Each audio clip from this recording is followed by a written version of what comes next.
వచ్చేస్తున్నాను. On the way. Palakollu enter అయిపోతున్నా. నీకోసమే చూస్తున్నావురా. ఇక్కడ భోజనాలు స్టార్ట్ అయిపోయాయి. మీరు స్టార్ట్ చేసేయండి, నేను జాయిన్ అయిపోతాను. సరేరా, త్వరగా వచ్చేయ్.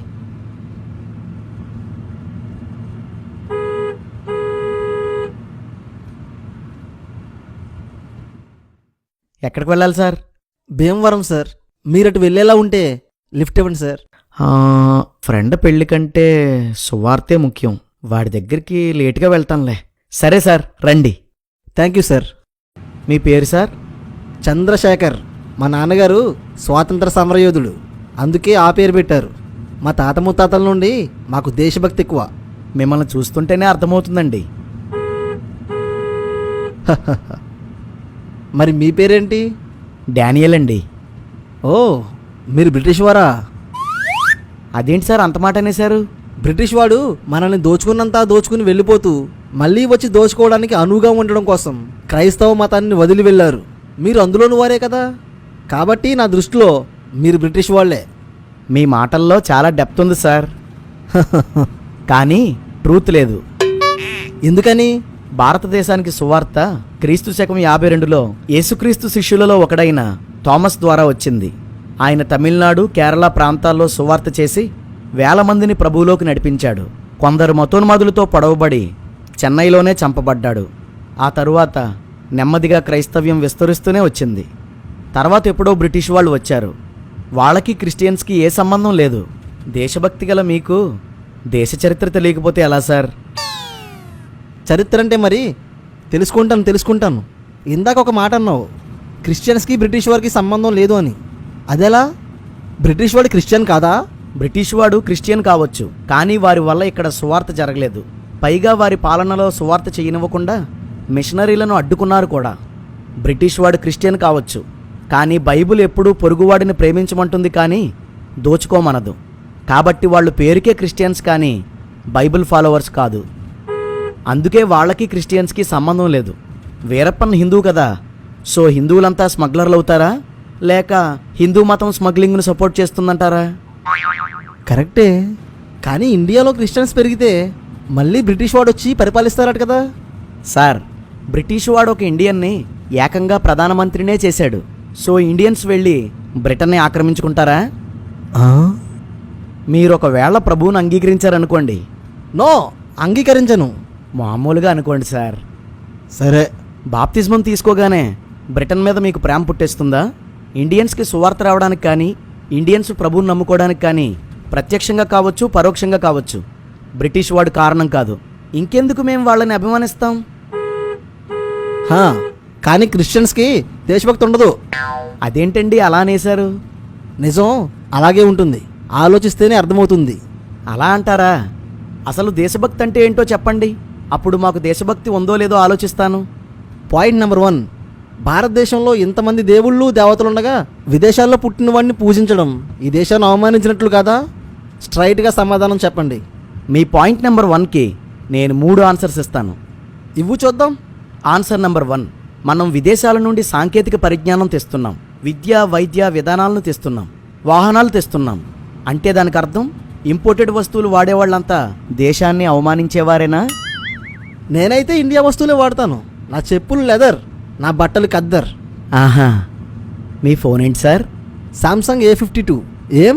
అది ఎక్కడిది సార్? అనంతపురంలో చేశారా, అమలాపురంలో చేశారా?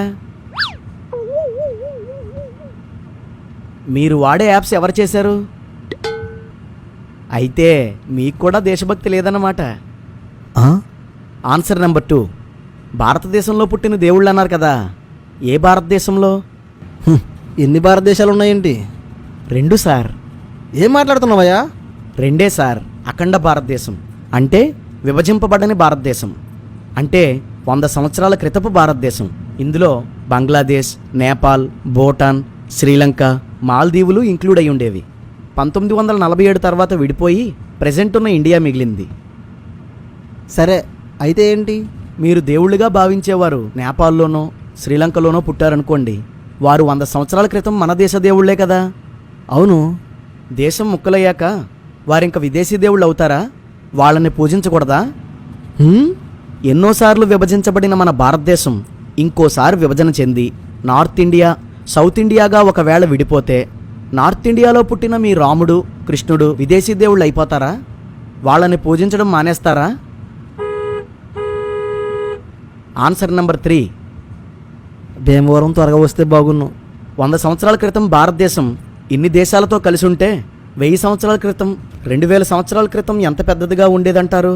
ఇంకా ముందుకు వెళ్తే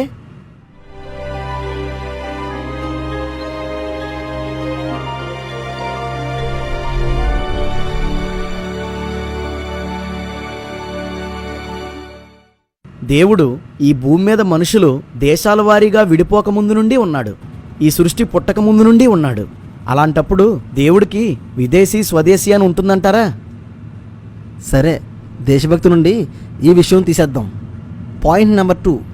మీరెందుకు పాకిస్తాన్ వాడి కోసం ప్రార్థన చేస్తారు? వాడు మనకు శత్రువు కదా.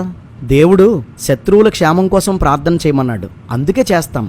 పాకిస్తాన్ బాగుండాలని కోరుకోవడం అంటే ఇండియా పాడవాలని కోరుకోవడం కాదు. 2 దేశాలు క్షేమంగా ఉండాలని కోరుకోవడం. మీ ప్రేమకు సరిహద్దులుంటాయి, మా ప్రేమకు ఉండవు. మీరు భారతీయులందరూ నా సహోదరులు అంటారు, మేము ప్రపంచంలో ఉన్నవారంతా మా సహోదరులే అంటాం. ఇది తప్పంటారా? దేశాన్ని ద్వేషించడం అంటారా? Point number 3. ప్రతి మతస్థులు ఎవరి పని వాళ్ళు చేసుకుంటున్నారు. మీరు మాత్రం మత ప్రచారం చేసి దేశంలో శాంతి భద్రతలకు భంగం కలిగిస్తున్నారు. మీకు దేశభక్తి ఉంటే ఇలా చేస్తారా? మన దేశంలో మత విషయంలో శాంతి భద్రతలు పాడవడానికి కారణం మత ప్రచారం కాదు, మతోన్మాదం. మీ పాయింట్ నెంబర్ 3కి నేను 3 ప్రశ్నల్ని సమాధానంగా అడుగుతాను. ఆలోచించి సమాధానం చెప్పండి. Question number 1. ఎప్పుడైనా ఎక్కడైనా ఏ క్రైస్తవుడైనా యేసును నమ్ముతావా నమ్మవా అంటూ ఏ హిందువును గాని ముస్లింను గాని కొట్టడం తిట్టడం జరిగిందా? లేదు. సో క్రైస్తవులు మత ప్రచారం చేయడానికి శాంతి భద్రతలకు భంగం కలిగించలేదు. కానీ సువార్త ప్రచారాన్ని ఆపాలని కొందరు మతోన్మాదులు క్రైస్తవులను తిట్టారు, కొట్టారు, చంపారు కూడా. ఎప్పటికీ అది జరుగుతూనే ఉంది. అలాంటి సందర్భాల్లోనే కొంత అల్లర్లు చోటు చేసుకున్నాయి. సో మతపరంగా శాంతి భద్రత పాడవడానికి కారణం మతోన్మాదమే. Question number 2. దేశభక్తి అంటే దేశ చట్టాలని గౌరవించడం. దేశం భావ వ్యక్తీకరణ హక్కునిచ్చింది, మత స్వాతంత్రపు హక్కునిచ్చింది. మేము ఆ హక్కుని వాడుకుంటున్నాం. కొందరు ఆ హక్కుని దుర్వినియోగం చేస్తున్నారు, ఆటంకపరుస్తున్నారు. అంటే రాజ్యాంగాన్ని ధిక్కరిస్తున్నారు.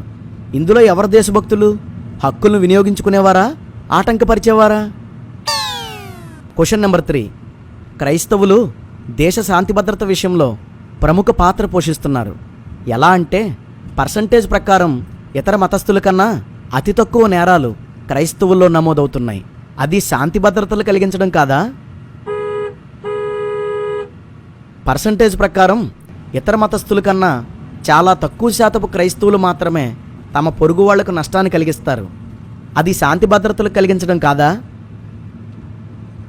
క్రైస్తవ సంస్థలు అనాథలకి ఆశ్రమాలు, పేదలకు విద్య, వైద్యం అందించడం వలన భవిష్యత్తులో దేశానికి ప్రమాదంగా మారబోయే ఇలాంటి వారిని ప్రయోజకులుగా మారుస్తున్నారు. ఇది శాంతి భద్రతలు కలిగించడం కాదా? మేము సువార్త చేసేది కూడా దేశ క్షేమం కోసమే. ప్రభుత్వ పథకాలు, నియమాలు దేశ ప్రజల శరీరాల కోసం. మా సువార్త మన దేశ ప్రజల ఆత్మల కోసం. క్రైస్తవులు ఎక్కువ ఉన్న దేశాలు ఎప్పుడూ క్షేమంగా శాంతి భద్రతలతోనే ఉంటాయి. Next point sir. ఇంకేమీ లేవు. నాకు మాత్రం ఒక క్లారిటీ వచ్చింది. దేశభక్తి అంటే ఈ మట్టిని ప్రేమించడం కాదు, మనుషుల్ని ప్రేమించడం.